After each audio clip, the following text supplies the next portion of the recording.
Matthew was a corpsman of mine back when I was in the Navy. And I had just finished giving a lecture to a ward, ward of staff, nurses, foremen, some of the docs listened in, on how to do advanced care planning, how to do an advanced directive, and how to check with your patients about whether they had, just a generic, get used to the idea kind of conversation. And after it was over, Matthews came up to me and he said, "Ma'am, if I didn't think I was old before, I did then." He said, "Can I help you?" Now, I don't know how many of you have ever been in the military, but one of the main adages is you never volunteer for anything. And here was Matthews volunteering for some work, additional work, above and beyond what he had been doing. And I said, "Matthews, there's got to be a story here." And with tears in his eyes, he told me this story. When he was growing up, he had lots of friends, but he had this one specific friend who was really, really, really his best buddy. And they used to go to the swimming hole together, they'd ride their bikes, they'd go fishing, they'd do all of those things that young boys do. They even talk about girls. And one day, while they were out and about, they were lying on the ground, looking up at the sky and leaking things out of the clouds and just talking about stuff in general. When his friend said to him, he says, "I'm really worried. I'm worried because my grandfather's in the hospital and he's not doing very well. He's been sick a long time and they keep trying everything. This test this day, this biopsy that day." He says it's confusing because he's not getting better.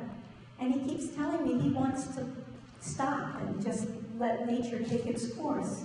He said, "But nobody seems willing to do that." He said, "I don't understand, but I do know that if anything like that should ever happen to me, would you please promise me that you'll tell people that I don't want to hang on like my grandfather's hanging on?" And of course, being a young lad, he says, "Oh, yeah, I'll do that." Well, they turned 16 and got their licenses. And I bet you can tell what's going to happen next. His buddy got a motorcycle and drove it straight into a tree.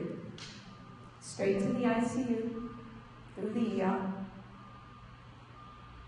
And there was a great effort put towards bringing him back, doing whatever needed to be done. But within a week or two, this young lad was identified as being brain dead. Matthew was beside himself. He didn't know what to do. So he asked to meet with this young lad's parents, and he explained the conversation he had had with him and how important it was to their son that he not be drug along with care that seemed futile. I know well it's hard to lose a child. And so the parents couldn't make that happen, couldn't let go. That young lad lived for 18 months, and Matthew visited him every day. It wore on his soul immensely.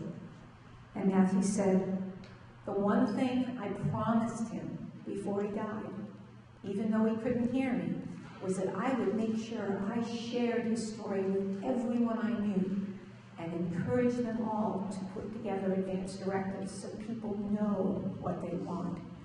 And people have something in writing. Whether they can abide by it or not is another question, but at least they will know. And I want to help you get to all of our staff and our patients to encourage them to do this." Of course, I said, "No, I don't need your help." No, wrong. He was the best spokesperson that I ever had for talking about advanced directives, because he cared. He lived it. He knew what it meant to people. And so Matthew was my hero, because he really, really felt compassion and has made a difference in a whole lot of people's lives because he's gotten them to do their directives.